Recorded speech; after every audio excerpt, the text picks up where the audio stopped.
우리 하나님은 최상의 것이 아니라 진실의 것을 받으십니다. 우리는 이 사실을 잊지 말아야 할 것입니다. 세상이 보는 기준이 아니라 어떠한 마음으로 임하고 있느냐를 우리 하나님은 언제나 갈망하고 계십니다. 오늘 한 주간을 준비하고 또 기도하며 또 함께 모여 예배드리는 이 시간에 우리가 화면으로든지 이곳에든지 우리가 드리는 모든 예배가 하나님께서 기쁘게 받으시는 진심의 예배가 되기를 간절히 소망합니다. 먼저 한 가지 기도 요청을 드리겠습니다.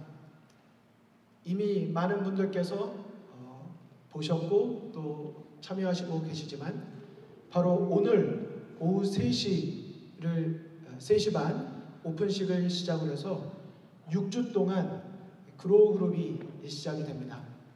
21개의 그룹에 70여 분이 신청을 해주셨고 각 그룹으로 따지면 160여 분의 성도님들이 참여를 하십니다.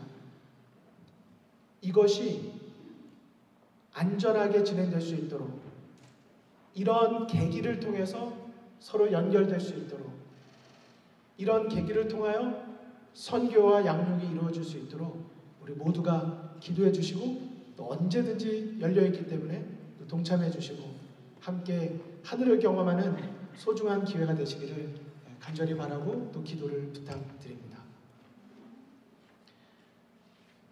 이제 대면 예배를 드린 지가 3주가 되어 갑니다. 여러분 조금 전에도 말씀을 드렸지만 하나씩 더 온전한 예배로 드려지기 위한 수고와 보이지 않는 노력들이 계속되어지고 있습니다. 저는 그런 것과 더불어서 질문을 드리고 싶습니다. 눈에 보이는 것이 하나 둘 정리되고 하나 둘 완전하게 되어가고 있는 것처럼 우리의 마음속에 성전은 어떻게 더 온전하게 회복되어져 가고 있는가? 사실 오늘의 말씀은 설교라 할 수도 있지만 한편으로는 우리 성도님들께 드리는 작은 질문이라고 말씀을 드리고도 싶습니다. 오늘 말씀의 제목은 우리 갈급함의 회복이라고 하는 제목입니다. 갈급함의 회복. 우리 화면에 보시면 2018년도에 사진 보도상을 받았던 한 장의 화면이 여기 나와 있습니다. 한번 넘겨주실까요? 자, 이 화면을 보시면 눈이 내리는 어느 날 거리에서 폐지를 주우시던 한 어르신께서 눈을 맞으시며 걸어가는 장면이 나와 있습니다. 이 사진 한 장으로 대한민국을 울렸던 참 의미 있는 사진이었습니다. 그리고 이 사진 옆에는 제목이 나와 있었는데요. 삶의 무게라는 제목이었습니다. 그냥 사진 한 장이 그냥 유명하게 된 것이 아니고요. 사진 한 장과 더불어 삶의 무게라는 제목이 붙은 것이죠. 이런 모습을 어디에선가 보실 수 있지만 이런 모습을 보셨을 때 내가 지금 저 입장이라면 어떨까 생각해 보게 되죠. 여러분은 이 그림을 보시면 이 사진을 보시면 이 자리에 서셔서 밀고 간다고 생각하실 때 무슨 생각이 드시겠습니까? 무겁다? 일단 갈 길은 가야 되는데 내가 많이 수고하고 노력해서 이만큼이나 모았는데 앞이 보이지 않는 것입니다. 이것이 있어야 내가 먹고 살 수 있는데 그것을 위해서 가는 곳까지 앞이 보이지 않는 것입니다. 삶의 무게를 느끼는 것이죠. 남들은 버리고 간 박스지만은 나는 그것을 주워서 팔아야지만 먹을 수 있는 이 현실 앞에서 삶의 무게를 느끼는 것입니다. 우리가 만약 이 어르신이라면 이분이 느끼고 있는 삶의 무게는 어느 정도가 될까요? 여러분과 저 교회에서 보면 웃고 또 바깥에서 만나도 서로 안부를 전하고 다 그럴싸하게 괜찮게 살아가고 있지만 사실 조금만 더 마음속으로 들어가 보면 우리 각자는 다 삶의 무게를 가지고 있습니다. 사실 어디에 드러내놓고 이 무게를 해결해야 될지 몰라서 문제지 말을 못하는 것이지, 만약에 분명히 이 문제를 해결해 줄 수 있는 누군가를 알고 있거나 어딘가를 알고 있다면 여러분이나 저나 아마도 조용히 그곳에서 만날 거라고 생각해요. 집사님도 오셨어요? 장로님도 오셨어요? 야, 너만큼은 그런 문제가 없을 줄 알았는데 우리는 다 각자의 삶의 무게를 가지고 살아가고 있습니다. 이 질문을 드리고 싶습니다. 나의 삶의 무게는 얼마나 무겁습니까? 라는 질문이 아니고요. 나는 나의 삶의 무게를 축복으로 만들고 있습니까? 라고 질문드리고 싶습니다. 여러분이 느끼고 있는 삶의 현장에서 순간순간 느끼고 있는 그 삶의 무게가 여러분의 신앙과 인생에 축복이 되고 있으신지를 여쭙고 싶어요. 어쩌면 삶의 무게를 피하려고 노력하고 계시진 않습니까? 왜 나에게 이렇게 무거운 짐을 주시냐고 하나님을 원망하시지는 않습니까? 하지만 그것을 허락하신 하나님의 목적과 이유가 있다면 어떠실까요? 제가 이 시간에 삶의 무게가 축복이 되는 비결을 말씀을 바로 드리겠습니다. 바로 힌트가 되는 성경 말씀이 있는데요. 예레미야애가 3장 33절에 이런 말씀이 있습니다. 주께서 인생으로 고생하게 하시며 근심하게 하심은 그 다음 뭐라고 되어 있습니까? 본심이 아니시로다 그랬습니다. 이게 무슨 뜻일까요?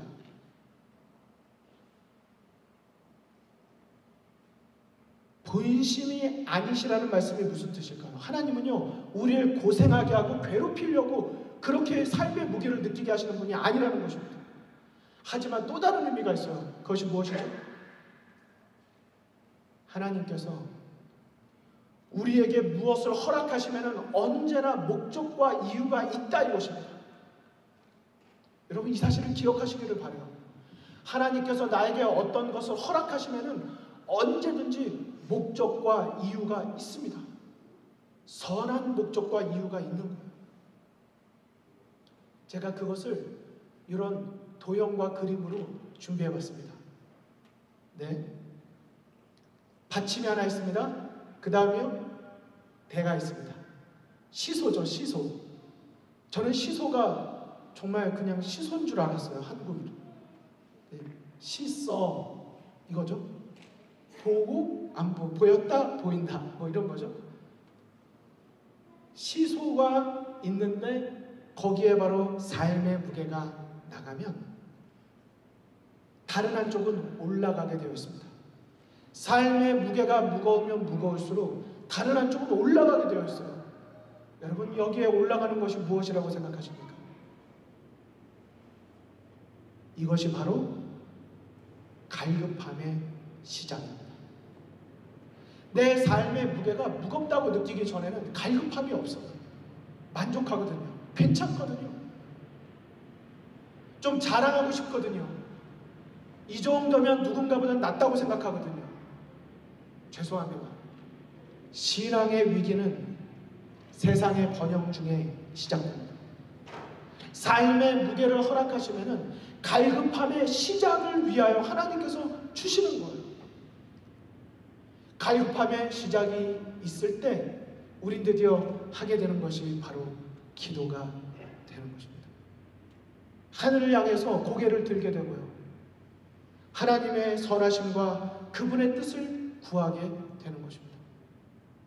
그런데 이런 삶의 무게로 내 삶이 더욱더 하나님께로 향하게 되고 하나님을 향한 나의 갈급함이 시작되기 위해서는 반드시 거쳐야 되는 5가지 단계가 있습니다.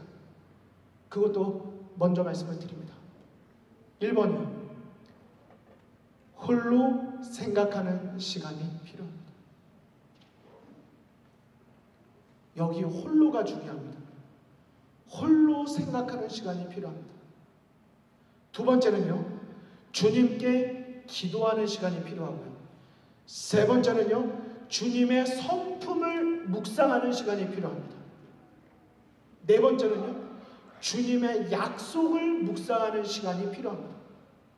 그리고 5번째는요, 믿음으로 순종하는 경험, 현장의 실천이 필요합니다. 우리는 종종 5번째에 자꾸 초점을 맞춰요. 너무나도 빨리. 그러나 여기 보시는 5가지의 단계가 필요한데요. 저는 이 5가지 중에서도 이 공통점은 시간을 갖는다는 것인데 그 중에서도 오늘은 첫 번째 것에 여러분에게 호소를 드리고 싶습니다. 홀로 생각하는 시간을 나는 갖고 있는가? 여러분 요즘에 너무 바쁘지 않으십니까? 심심한 거 못 견디시겠죠? 코로나 시대, 유튜브가 요즘에는 아주 켜기만 하면 유튜브 친구, 유튜브 사랑, 모든 게 유튜브라고 그래요. 그러나 그 모든 것들을 어떻게 사용하느냐가 중요하기도 하지만 그것을 통해서 사탄이 우리에게 공격할 수 있는 수단이 될 수 있다면 무엇일까? 우리로 하여금 삶의 무게에 대하여 진지하게 하나님 앞에 영적으로 대면하여 홀로 생각하는 시간을 갖지 못하게 할 수 있다는 것입니다. 한국은요, 아기자기합니다. 제가 미국에서는 본 적이 없는데 한국에서만 본 게 있어요. 그게 뭐냐? 화장실에, 공중 화장실에 시간을 아끼고 또 이렇게 뭔가 메시지를 주는 것입니다. 그래서 한국 화장실에 가보면 곳곳에 좋은 명언이나 문구 이런 게 막 붙어 있어요.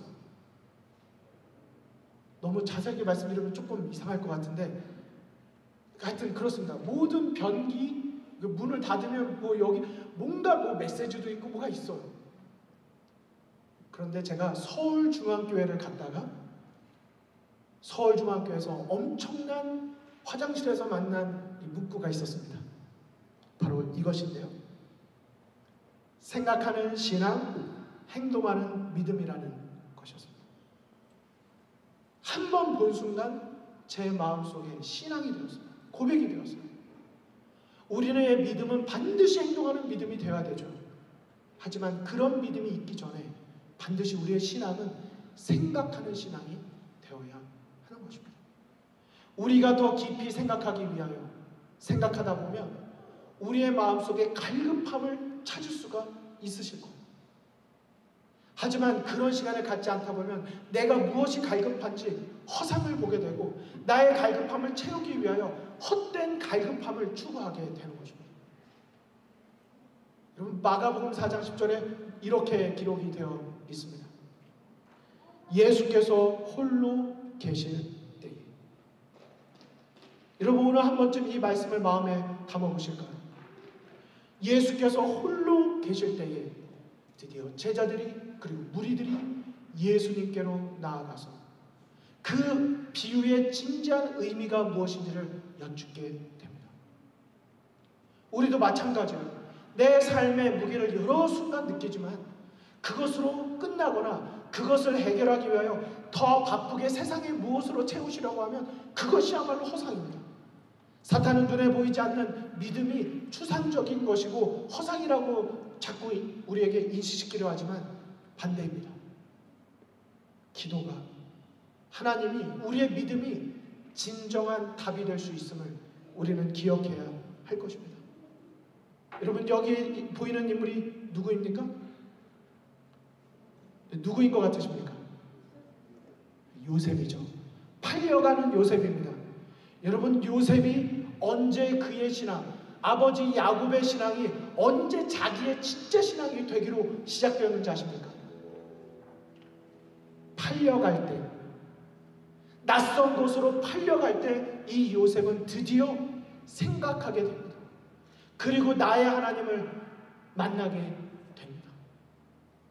그 갈급함, 이 문제를 어떻게 해결할지 모르는 그 가운데서의 갈급함이 그의 진정한 신앙을 시작하게 꽃피우게 된 것입니다. 또 한 인물을 보실까요? 누구죠? 왠지 우리 만난 적도 본 적도 없지만 딱 외모만 봐도 느낌이 오지 않으십니까? 예수님의 제자 베드로 딱 나오죠. 베드로. 이게 어느 순간의 장면이라고 생각하십니까? 예수님을 3번 부인하고 여러 정신없는 상황 가운데서 그의 신앙을 제자리를 찾지 못하다가 베드로가 3번 부인하고 2번째 닭이 울었을 때 그는 홀로 기도하러 갑니다. 그리고 그곳에서 나의 연약함, 나의 이런 문제들, 고민들에 대하여 하나님 앞에 기도하며 내려놓습니다. 홀로 생각하고 주님께 기도하는 시간을 실제적으로 가졌을 때 드디어 하나님은 그 회개의, 베드로의 회개를 받아주시게 되신 거예요. 여러분, 개인적으로 홀로 생각하는 시간과 기도하는 시간이 우리에게 얼마나 중요할까? 여러분, 교회에 오실 때 시간 맞춰 오시는 것이 지금은 어쩔 수 없지만 안교 성경 공부 끝나고 빠듯하시긴 하지만 저는 이렇게 말씀을 드리고 싶습니다. 교회에 오실 때 내가 어떠한 마음으로 무엇을 가지고 주님 앞에 나아갈까? 여러분, 조금 더 5분, 10분 미리 오는 연습을 해보십시오. 그리고 미리 와서 하나님 앞에 자리에 앉아 기도하는 시간을 가져보십시오. 전혀 똑같은 설교를 들어도 전혀 다른 메시지가 될 수 있습니다. 여러분, 미가서 6장 6절로 8절의 말씀을 제가 여러 번 말씀을 드렸지만 저는 이 시간에도 이렇게 말씀을 드리고 싶습니다. 내가 무엇을 가지고 여호와 앞에 나아가며 높으신 하나님께 경배할까? 여러분, 이런 고민과 생각과 결심이 우리에게 필요해요. 하나님 앞에 예배드리러 나아갈 때 무엇을 가지고 나아갈까? 그런데 송아지요? 헌금이요? 하나님께서 우리에게 원하시는 것이 무엇입니까? 공의를 행하며 인자를 사랑하며 겸손히 내 하나님과 동행하는 것이 아니라, 이것이 무슨 말씀이죠? 우리의 어떤 모습이 아니라 공의를 갈망하고, 너 공의롭지 않았어, 너 사랑이 없어, 인자가 없어, 이런 뜻이 아닙니다. 하나님은 그것을 우리에게 기대하시는 것이 아니라 그것을 갈망하는 심령을, 그것을 주시고자 원하신다고 한다는 사실입니다. 여러분, 그래서 하나님 앞에 나올 때 어떤 심령으로 나오느냐가 그래서 중요한 것입니다. 한 성경절을 더 보여드리고 싶습니다. 시편 42편 1절로 5절이요. 하나님이여, 사슴이 시냇물을 찾기에 갈급함같이 내 영혼이 주를 찾기에 뭐하다고요? 갈급하다 그랬어요. 내 영혼이 하나님 곧 생존하신 하나님을 갈망한다 그랬습니다. 그런데요, 여기 이 성경절 하나를 더 보실까? 여기 내 영혼이 주를 찾기에 갈급하다고 했는데요, 이것이 요엘서 1장 20절에 똑같은 단어로 설명이 되어 있는데, 거기 보면 들짐승도 주를 향하여 벌떡거리오니 시내가 다 말랐고 들의 풀이 불에 탔음이니라 라고 말했습니다. 들짐승이 들의 풀이 다 타버리고 더 이상 먹을 것이 없을 때, 그때 헐떡거리는 그것이 갈급함이라고 성경은 표현하고 있는 것입니다. 하나님을 향한 갈급함이 회복되어야 될 것을 우리에게 말씀하고 있는 것입니다. 여러분, 여기 그림을 한번 보실까요? 여기 유대 지도자들이, 교회 지도자들의 모습이 있습니다. 그리고 한쪽에는 이 12년 동안 정말 혈류병으로 괴로워하던 한 여인이 예수님의 옷자락을 붙잡는 장면에 대한 모습이 있습니다. 이 두 무리의 차이점은 무엇이었을까요? 이 둘의 차이점은 무엇이라고 생각하십니까?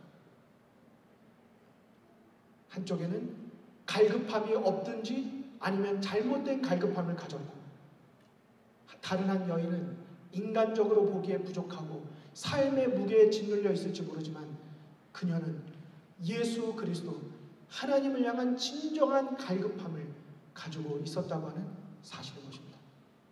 조금 더 보실까요? 하나님을 향한 갈급함의 역사의 그림들을 보십시오. 백부장의 믿음이요, 가늠한 여인의 모습이요, 삭개오가 뽕나무로 위로 올라간 이유요, 오물가에 갔던 여인의 모습이요. 여러분, 여기 그림에 보시는 모든 모습들의 공통점은 무엇입니까? 그들은 모두가 마음속에 하나님을 향한 갈급함을 가지고 있었고, 그런 갈급함의 회복 속에 하나님은 그들을 만나주시는 역사를 보여주셨다고 하는 사실인 것입니다.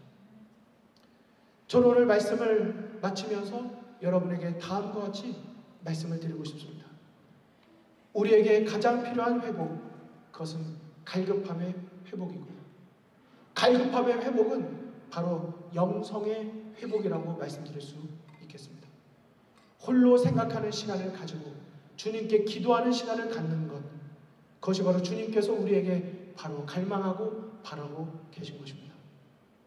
우리 처음에 보여드렸던 삶의 무게의 그림을 다시 한번 여러분에게 보여드리면서, 그런 여러분과 저에게 말씀하고 계시는 주님의 약속 두 말씀을 함께 보시고 오늘의 말씀을 마치도록 하겠습니다. 우리의 삶의 무게가 무겁다고 느껴지실 때마다 주님의 이 두 약속의 말씀을 돌이켜 보시기를 바랍니다. 예레미야 29장 13절이요. 너희가 온 마음으로 나를 구하면 나를 찾을 것이요 나를 만나리라. 베드로전서 5장 7절. 너희 염려를 다 주께 맡겨버리라. 이는 저가 너희를 권고하십니다. 성도 여러분, 오늘 이 시간 우리의 마음속에 하나님을 향한 갈망이 새롭게 시작되는 회복의 역사를 우리 모두 경험하게 되시기를 간절히 바라며 말씀을 마치겠습니다.